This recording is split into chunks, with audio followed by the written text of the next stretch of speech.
Good morning, everyone. There's the crew out. Look at him. Oh, gonna have a dog fight. Hey! Is that just play? Oh. But you don't want to get in trouble, huh? Oh! Ouch. All against Ozzy. Ham! Ham! Hey! Come here! Gus!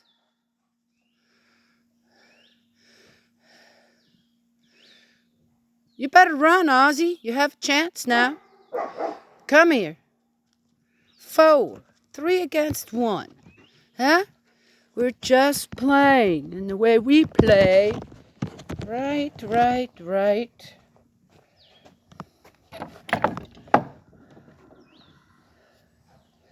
They're all excited. But, anywho, I feel like I need to intervene. Might not need to. No need sometimes to do that. But again, right? Let's see. I need that bucket, so.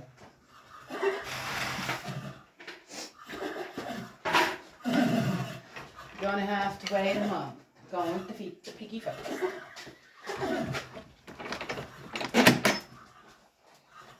Piggy! Oh. Piggy! Yeah, hello.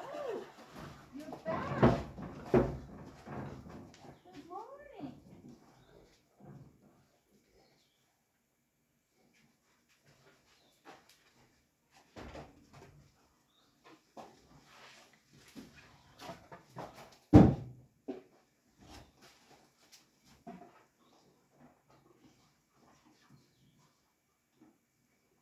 Well, both piggies are back.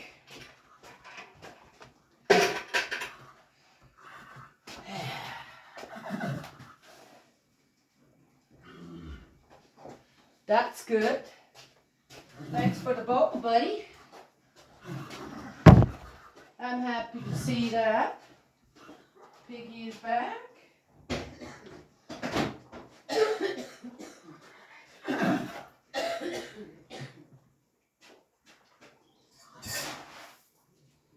Nice fresh corn. Yes.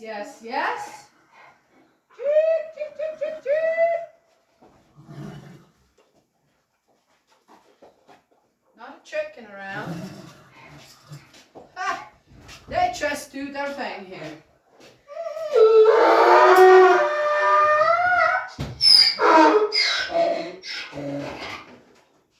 Everybody just does their thing. Piggies roam around, don't come home for days, then they show up again. Chickens can't even hear one. Huh? You know what? It's not going to go faster just because you bang against the stall.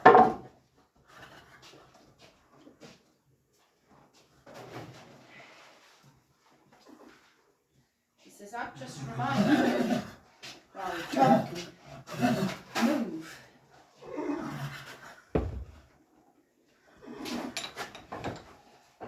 A few days ago, I think we're down to about 5 chickens. And then suddenly they were all around again. Got about 20. 2 roosters.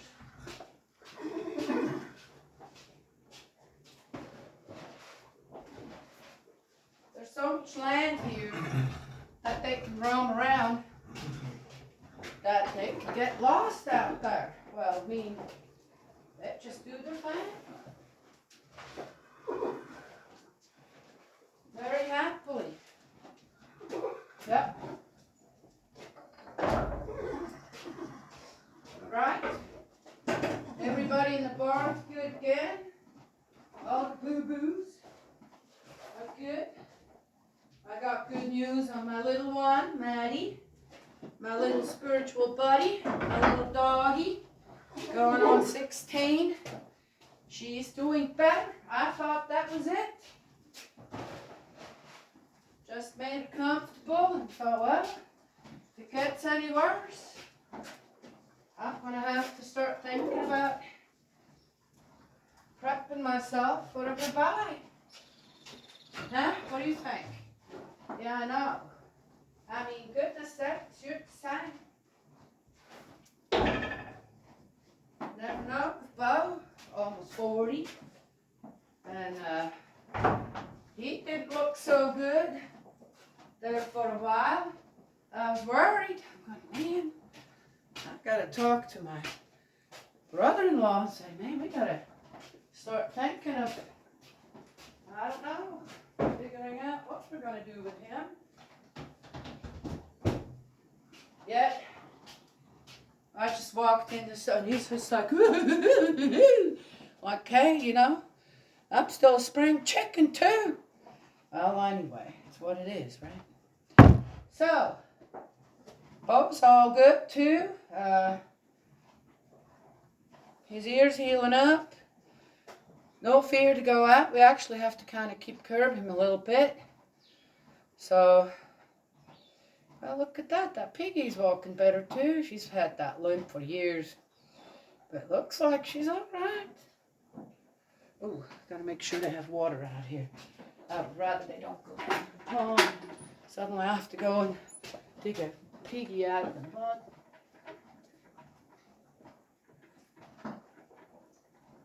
Oh, piggy, piggy. Piggy, piggy, piggy.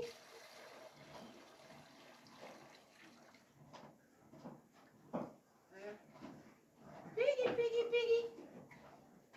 She had her food and she's off again. Huh? We got some straw and alfalfa.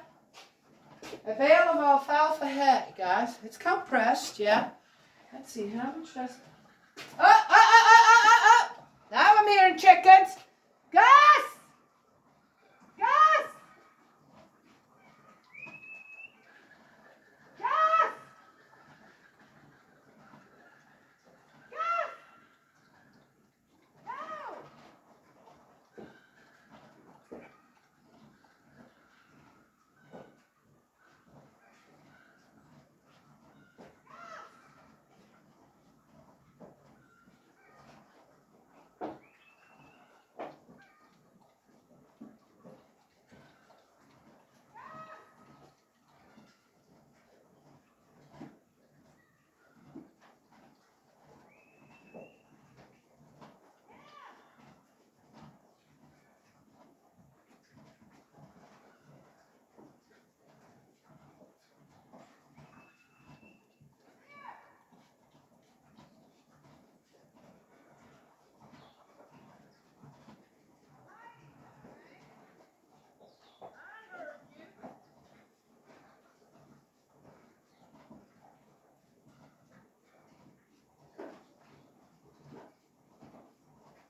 I may have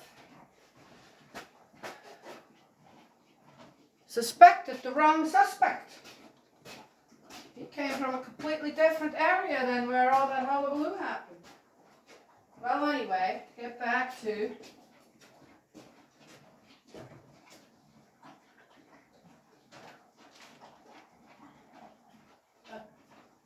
what it doesn't say. How much this weighs.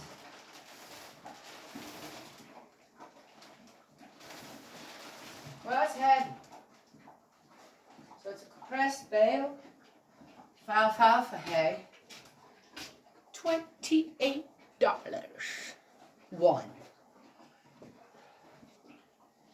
But they last a long time. And they're old timer. Well, two old timers here. They need a little bit of that. It helps them digest things better. So, and that's, just like with older people too. Right? Things don't digest quite as well anymore. So we're good. I think I'm going to skimp with the hay again this morning.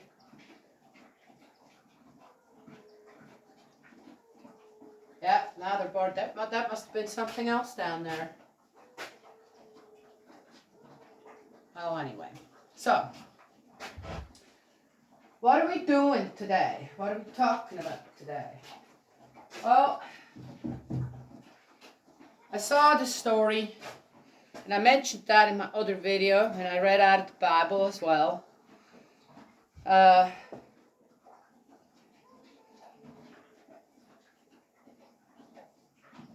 This family of 4 kidnapped, and it just found them all deceased. Deceased. Not diseased. Deceased.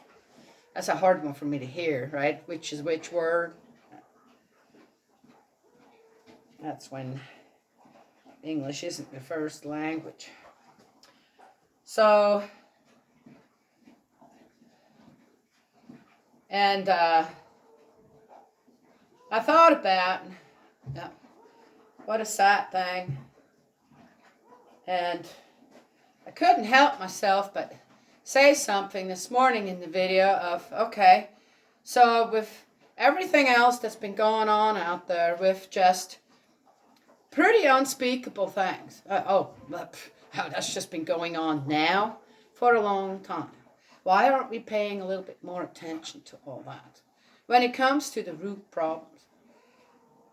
I saw another video where there were some guys and they were talking to this woman, and she kept asking questions, and how, the main thing the guy said, and all the guys that were standing there talking about that on the one side were black. And they were, you could tell, those were seasoned men, not just young, these were seasoned men, it looks like in their 30s and 40s, and they looked like working men, probably blue collar, but nicely dressed, and they had something to say to this other group, right? And the one thing, he says, all lives matter. It doesn't matter how you're going to look at it. And so this woman, who was white, says, yeah, but I know a family, they have to tell their children, but prep them to go to school, this, that. Okay. The guy said, look, we have a root problem in our community, and that is what needs to be addressed. It has nothing to do with anybody outside here. And he brought up certain other things. Then another one came and chimed in because she kept having these questions. Eventually, she veered into on how to excuse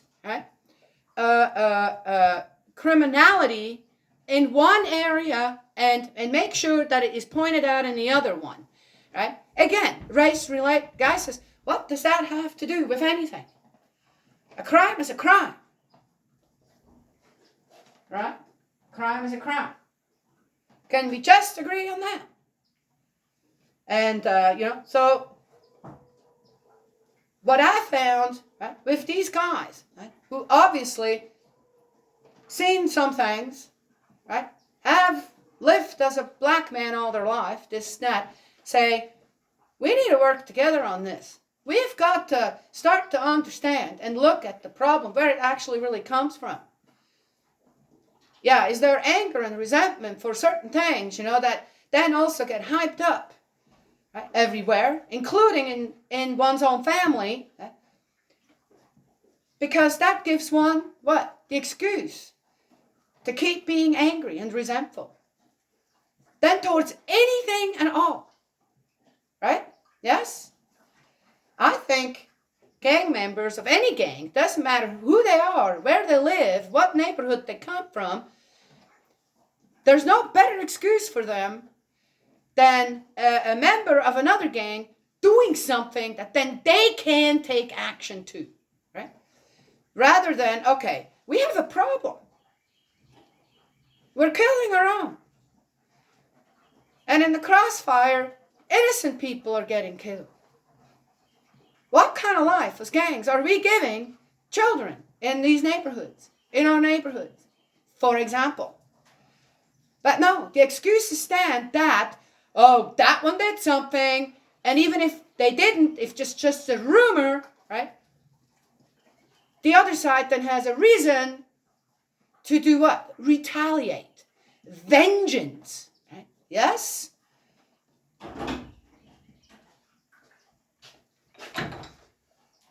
You ready? Go on, buddy.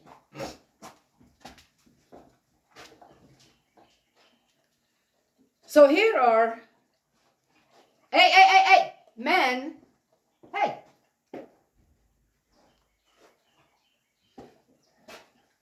Standing up for the collective. Not just standing up for the collective, but also saying, we know the problem. The problem is very apparent, and that is where the help is needed. Because it seems like that it can't be just done anymore within the community. It can't be fixed just within the community anymore, right? Can it not? Well, I wonder about that sometimes because, as I said,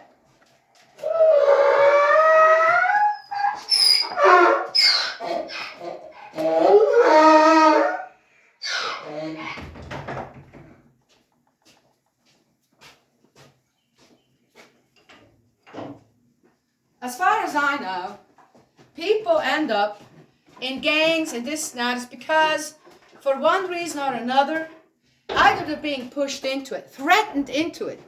That's really, right? Yet, when they're all together, it's like, that's my family. That's my... Yet, they're coerced into doing things. Then once they've done something illegal, this and that, it's, well, now we got you. Huh? Now we got you. You're never going to get out of this now. Right? Now you have to be a part of it. Or they get that because there's just no home life or something. Right? All right, I don't know, but that's because here's the thing.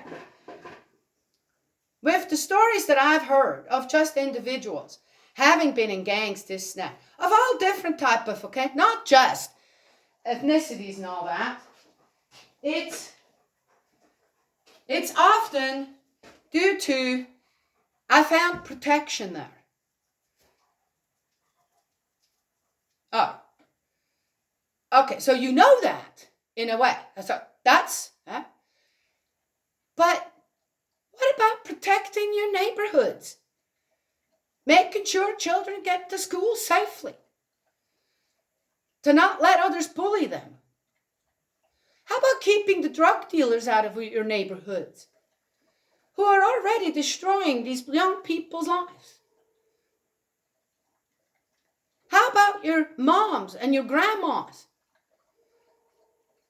Why are you not protecting them?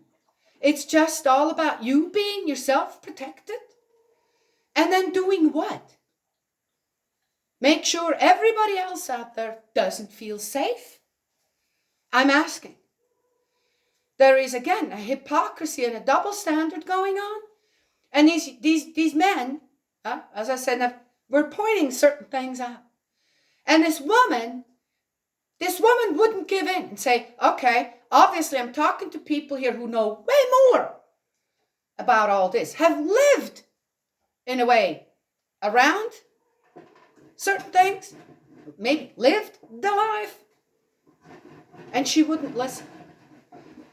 She brought up all these things that, interestingly, these guys were all informed, said, lady, these are the statistics. This is the. And she couldn't deny it because she didn't know. What was she going with? Why would a woman like that continuously, rather than listening to what these guys had to say about it all and learn from them and then say, okay, what do we do? What can we do? Right? She wanted to keep her position as an advocate of violence, disagreement, separation and division, instead of, we need to start working on all this together. Right? As that was interesting to watch. Then we have, okay, now in California, with this family now, this disease passed away, dead. We have this guy still, I guess, running around. I haven't heard anything that he was caught or whatever. And I wonder, just like I've seen with many other different things, in California especially, on how the lawmakers, the politicians, immediately go to the table to make a bill not to strengthen the apprehension and, and then incarceration of a person like that. No, they make to lessen and to find excuses for their behavior. All right, you can make excuses for their behavior, but the crime is still there. It's still there. And instead of saying, okay, obviously, when that guy gets caught, this and that, he will never see the outside of a cell again. Done.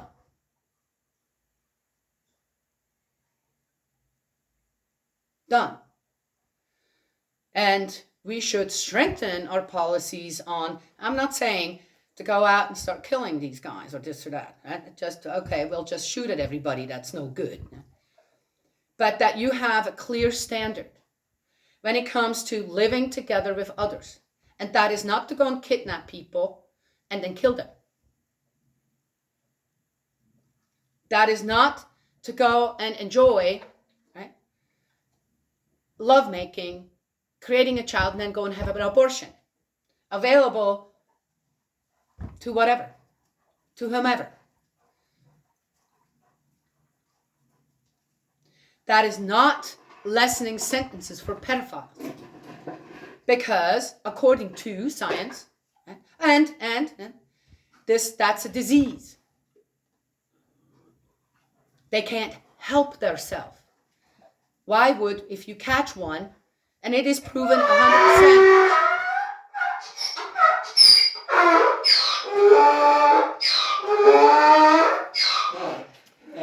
that he's had enough, that he is a pedophile, why would you ever let someone like that back into people's neighborhoods? No, I've said that in another video. They have to be put away for the rest of their lives. Come on. And rehabilitated. But they're going to do that for the rest of their lives behind bars.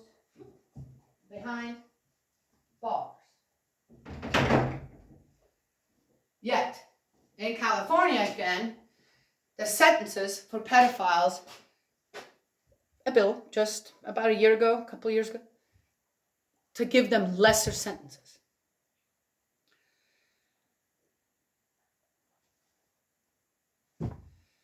A thief, now in California, If you steal below $750 worth of goods, this, that.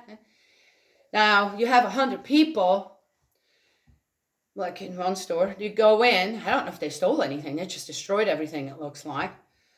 But if you got 10 people, and they go into a store, and each one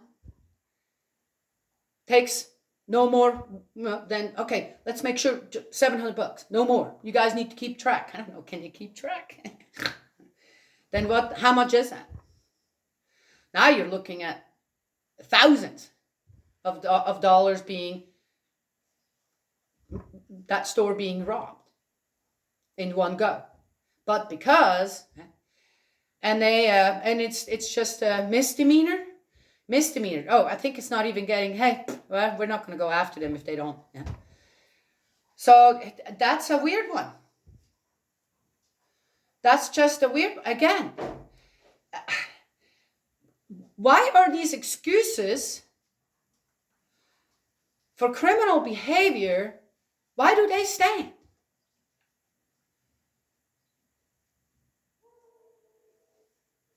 And then here, when someone comes and says, hey, wait a second. No. It's not as you proclaim it out there. Because I've been there, done that. And actually, what needs to happen is we got to go to the root of the problem.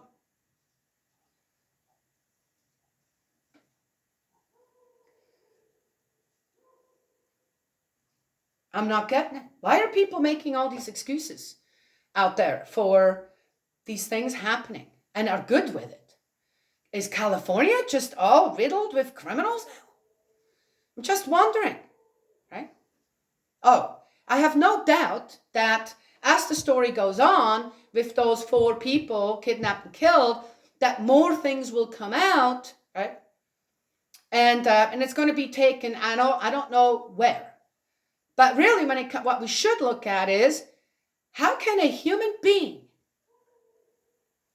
be capable of doing something like that, including to a small child? It looks still like a baby to me.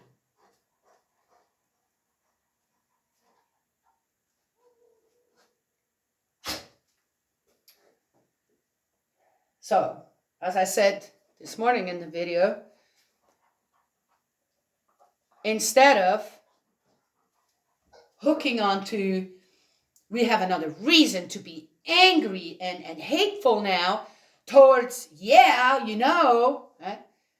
And then that goes further to people who are completely innocent, have nothing to do with it, but because of the way they look, right? Oh, the statistic on that one is 1 up, right? In that area of whatever statistics there is out there for that one. Instead of saying, people, we have to start to work together on this to keep each other safer. Is that done with guns? I don't know. I don't think so. But I believe in spirit life. And the negative output every time over things like that. Or, right, the Black Lives Matter. Right? What? When I first time heard that, I'm going, of course they do. But so does every other life. It should. And the thing is, every criminal's life matters too. It does. And how are these criminals, people who are capable of these crimes without a conscience? I'd be hard-pressed today. Okay, I had my childhood too, per se, and I experimented in, okay, what is it to steal, right? But I learned my lessons. I have to be honest, but that did not become my life. And I paid the consequences for it too. All right, I was a child, all right? And my mom threatened me with the police, yeah. Well, again, and I'll tell you the story on how that happened. we had a Advent wreath, and it had candles on it. And before Christmas, the 4 weeks before Christmas, every Sunday you light another candle, right? Until all four of them were burning, then you knew, oh, Christmas was really close. Kind of nice for us kids. So our bedroom, my sister's and my bedroom, was right behind the living room, which had these big wooden doors that opened and closed. But there was a table in front of it, so it couldn't be opened and closed, right? And that Advent wreath was in our room, sitting on that table, right, lit. And I remember Mom saying, make sure that you blow those out. Okay, I was 6 years old. Okay. Well, you know what? I walked out of that room, forgot to blow those candles out, and the door caught on fire. It wasn't, that's all, caught early enough, but the door did catch on fire. Oh, did I get it? God, you guys don't even want to know. And I was blamed for that. Right? Okay, rightfully so. I was 6. Yeah, I was told, make sure you blow those out. All right, I have to tell you honestly, I would never trust my children with an Advent wreath that had live, pine bows around it, not fake ones, but live ones that were already somewhat dry because all 4 candles were burning, and then just leave it up to a 6-year-old to make sure that the house doesn't burn down. Okay, maybe I learned from my experience, but I tell you, even at the age of 6, I felt, why is the blame just on me? Why was I just, because someone said, oh, you, right? And I felt, why was the blame just on me? I was 6, I remember. I was so mad. I was so mad that I was supposed to just carry the blame all by myself. And nobody else was to blame for having left me with that responsibility. That I wanted to hurt my parents. I wanted to do something.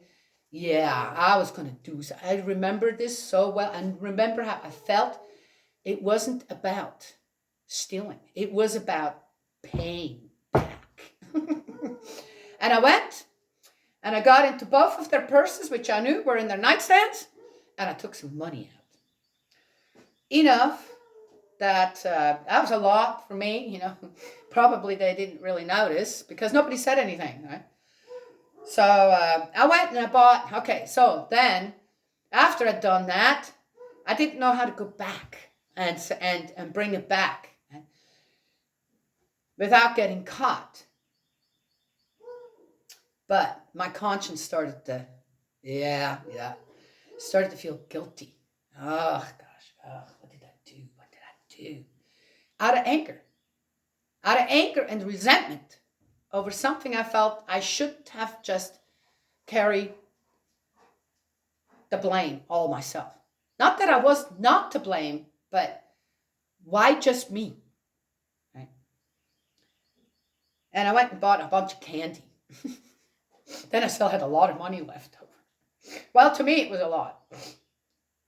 And I started handing out the candy. And I gave some to my sister and my brother. And I hid it under a barrel outside. Everything under a barrel outside. It's not really a laughing story, but really when it comes down to it, it's like one of those things. Maybe you have to have these experiences as a child that then you can understand better on what goes on otherwise out in the world. Anyway, time went on, about 2 weeks later maybe, or not even. And I was just guilt-ridden. Because it dawned on me on how that stealing, that was wrong. It was just wrong. And I wanted, with what I did afterwards, seemed like I wanted to be caught. So I went. My brother was taking a nap and he was waking up. He was about 4. And I said, here. And I gave him 2 Swiss francs.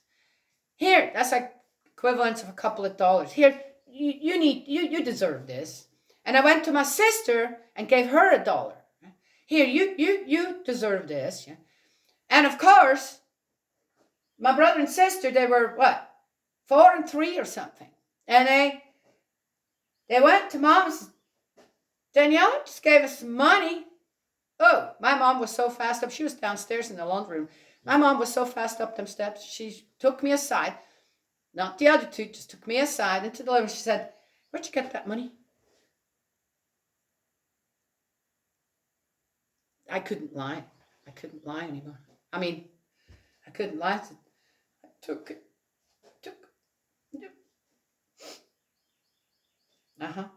She said, yeah, I noticed something was different in my purse, but I didn't want to believe it.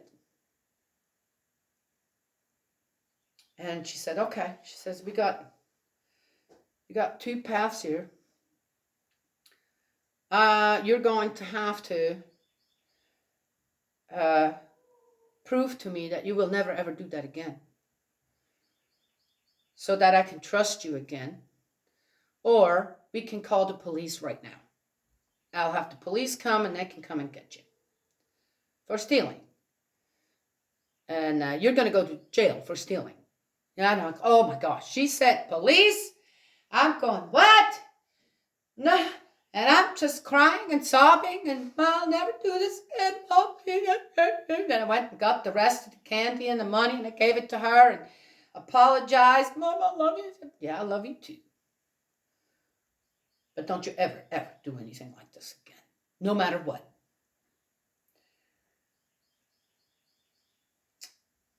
Here's the one thing, and I didn't. But here's the one thing.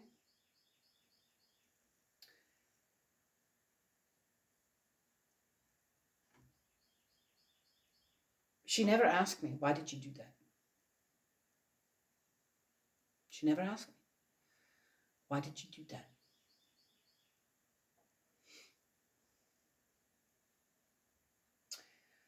So, right, that was my experience with stealing. Now,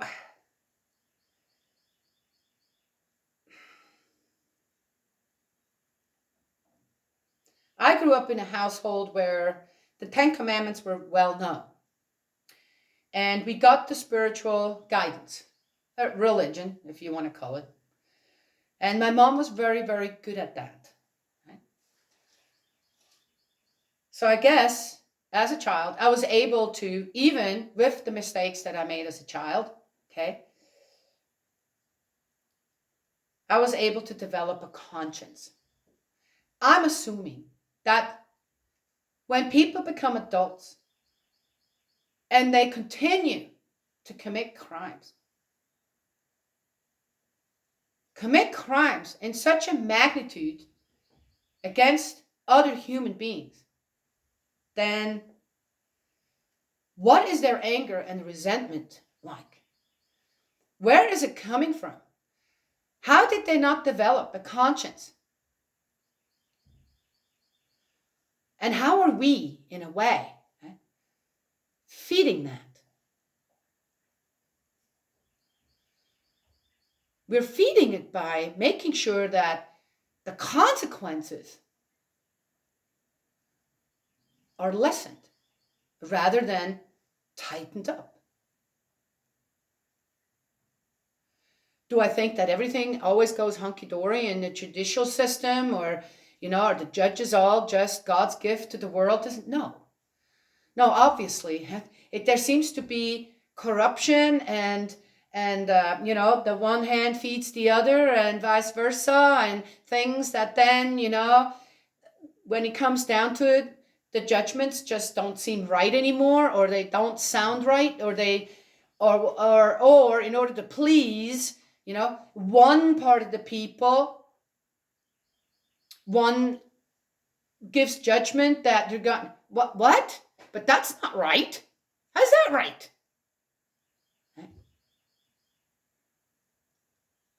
So that what? The rest of the people in our country stay calm and quiet? Or the resentment and anger starts to calm down, but by the people in charge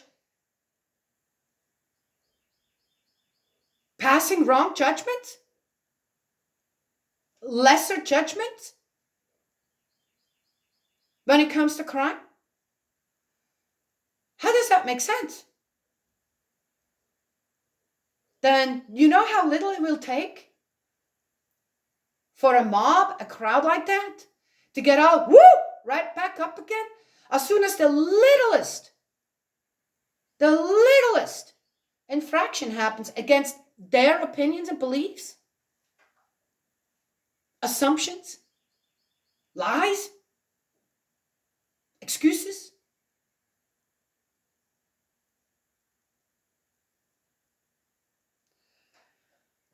Lifestyles that are endangering our children now in the way that it is presented out there.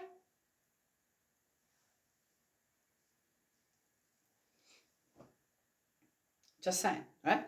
Yes?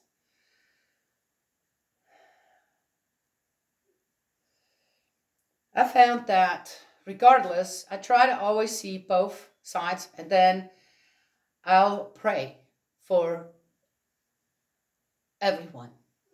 Have to. I've got to have the goodwill towards a murderer like that.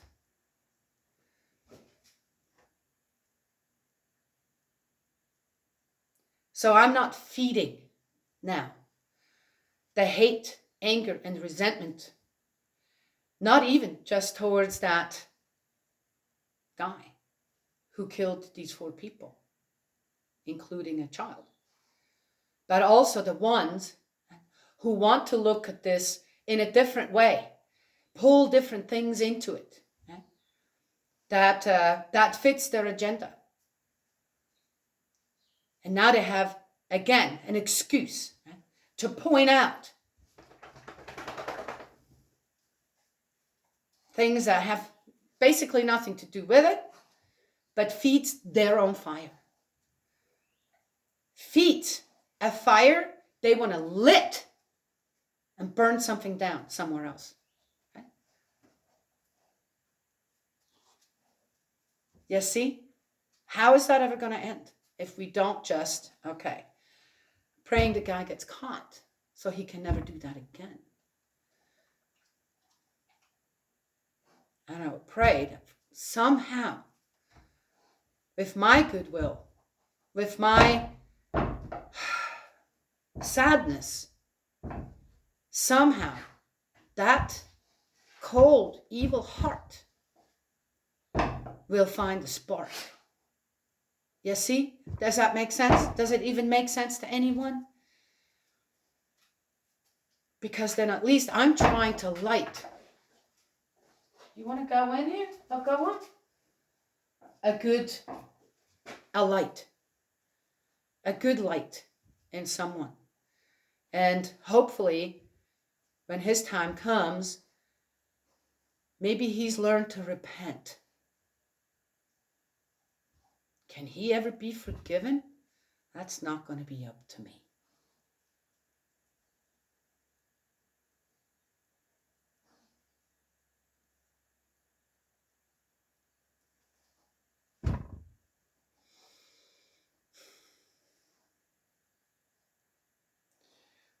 Most likely, I'm assuming now, I don't know what the life of those 4 people, I know the life of the baby, most likely the mama, but I don't know how the life has been of all 4 of those people. But I'd like to say that they are in the embrace of God now, in spirit world, having to get over as well of this heinous crime.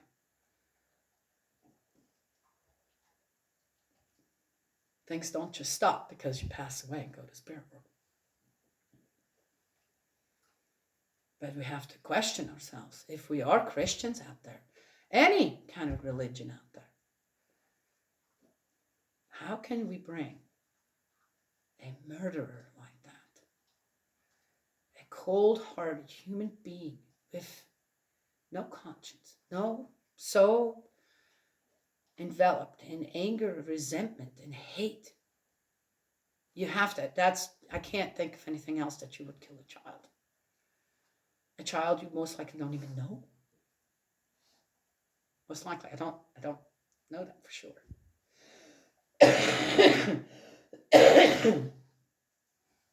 How can someone like that be brought somehow in the embrace of God? How is it possible? We should think about that. I do. I do.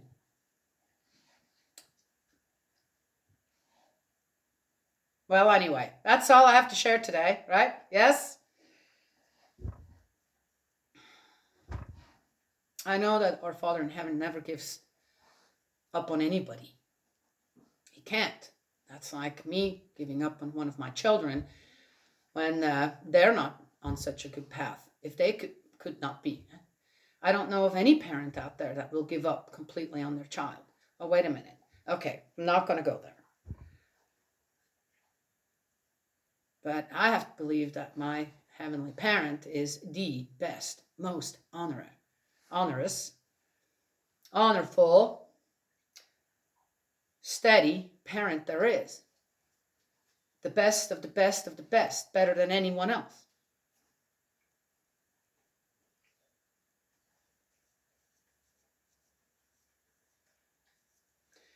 And I guess just like the good son and the prodigal son had to learn from his father that I want you to support me. I want you to love your brother. We have another chance to teach him now.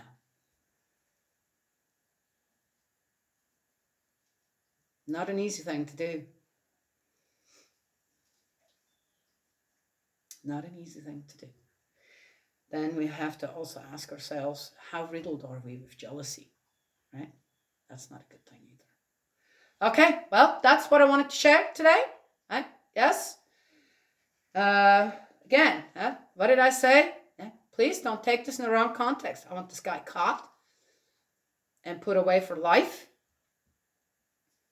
Never see the outside world again, ever. I would also like to know, how is this possible?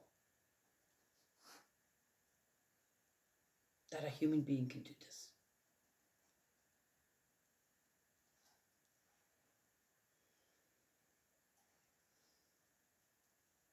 And then what can we do, right? Yes? Again, on the side of goodness. Yeah. God's love and blessings always, and I will talk to y'all another time.